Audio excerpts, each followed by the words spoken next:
बीवी सब कुछ बर्दाश्त कर सकती है, लेकिन लड़ाई के बाद सोता हुआ शौहर बर्दाश्त नहीं कर सकती। हाँ ये सो कैसे रहा लड़ाई के बाद? हाँ वाह वाह। मैं लड़ाई के बाद ही सोता हूँ। बस फिर तो खत्म। अब एक खातून कह रही है कि शौहर को इतना भी सुकून नहीं देना चाहिए कि वो शादी को अच्छी चीज समझकर दूसरी करने का सोचे। बीवियां कितना ही काजू बादाम खा ले, किस्ता आदमी ही है।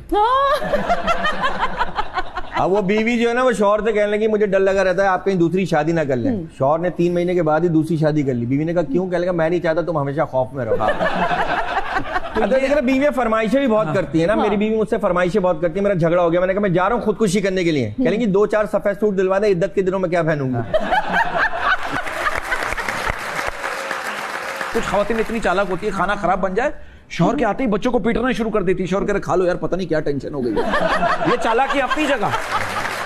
बगैर शादी के भी ये ऑब्जर्वेशन। ये शादी जब तो नहीं हो रही। अगर हो जाती तो फिर मैं यही होता, यूं करके दाढ़ी ये इसने रिसर्च बहुत ज्यादा की है, इसलिए नहीं कर पा रहा ये। मैं शादी इसलिए नहीं करता कि मैं डरता हूं कि शादी के बाद अगर औलाद मेरे जैसे निकल आई मैं तो बर्बाद हो जाऊंगा। आप देखिए दुनिया का सबसे बड़ा झूठ क्या है? क्या? हम आपकी बेटी को अपनी बेटी की तरह रखेंगे। ये झूठ है, ये झूठ है।